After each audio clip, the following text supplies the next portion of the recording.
రాజమహేంద్రవరం ప్రభుత్వ సర్వజన ఆసుపత్రిలో 25 లక్షల రూపాయలతో నూతనంగా ఏర్పాటు చేసిన అత్యాధునిక డిజిటల్ ఎక్స్రే మిషన్, 30 లక్షలతో నిర్మించిన నూతన మెడికల్ స్టోర్ను రాజమహేంద్రవరం సిటీ ఎమ్మెల్యే ఆదిరెడ్డి శ్రీనివాస్ సోమవారం ప్రారంభించారు.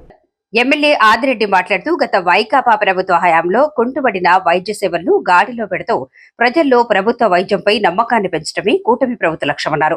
ప్రభుత్వ వైద్య సేవల పట్ల ప్రజల్లో విశ్వాసం పెరుగుతోందన్నారు. గత ప్రభుత్వ హయాంలో ఆసుపత్రికి రోజుకు కేవలం 400 నుంచి 500 మంది రోగులు మాత్రమే వచ్చేవారని, కానీ కూటమి ప్రభుత్వం అధికారంలోకి వచ్చిన తర్వాత అందుతున్న సేవలపై నమ్మకంతో నేడు ఆ సంఖ్య 1800 నుంచి 2000 వరకు పెరిగిందని తెలిపారు.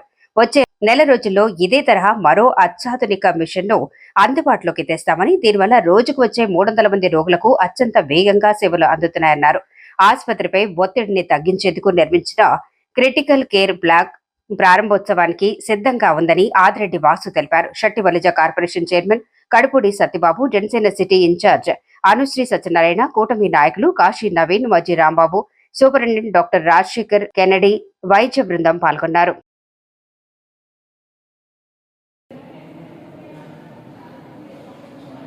పది రోజుల కిందట మేము వచ్చే సమయానికి ఎక్స్రే మెషిన్లోని కొన్ని సాంకేతిక పరమైన ఇబ్బందులు ఉన్నాయి.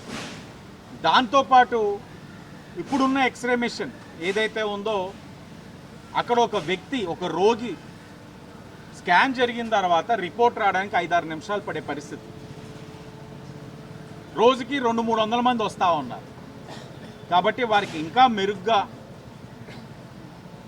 సమయం ఇంకా తగ్గించి ఇంకా మెరుగైన సేవలు అందించాలని ఇక్కడ ఉన్న వైద్య సిబ్బంది వారి ప్రతిపాదనకు అనుగుణంగా 25 lakhs తోటి ఒక కొత్త ఎక్స్రే మెషిన్ రావడం ఈరోజు అధికారికంగా ప్రారంభించుకోవడం జరిగింది. మా వారు చెప్తా ఉన్నారు, సూపరింటెండెంట్ గారు, వారి యొక్క టీం గతంలో 5-6 నిమిషాలు పెడుతుంది మనకి ఎక్స్రే స్కాన్ చేసి రిపోర్ట్ రావడానికి. ఆ రిపోర్ట్ బేస్ చేసుకుని వీళ్ళు ఫర్దర్ ఎగ్జామినేషన్కి వెళ్తారు. ఇప్పుడున్న ఎక్స్రే మెషిన్ ఏదైతే తీసుకొచ్చామో ఈరోజు అధికారికంగా ప్రారంభించుకున్నామో, నిమిషం నుంచి నిమిషంన్నరలోనే రిపోర్ట్ రావడం, వారు వెంటనే ఆ సంబంధించిన డాక్టర్ దగ్గరికి వెళ్ళి ఫర్దర్ ఎగ్జామినేషన్ చేయించుకునే అవకాశం.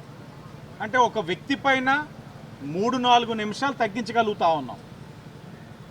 అంటే 300 మంది పైన మీరే ఆలోచించవచ్చు. ఇవన్నీ కూడా ఎందుకు చేస్తూ ఉన్నామని అంటే, వచ్చిన వారు వైద్యం పొంది ఫర్దర్ ఎగ్జామినేషన్ చేయించుకొని మందులు తీసుకొని ధైర్యంగా వారి సమయాన్ని కూడా కాపాడుకుంటూ వెళ్ళగలిగే పరిస్థితులు తీసుకురావాలన్నది కూటమి తాలూకు ఆలోచన.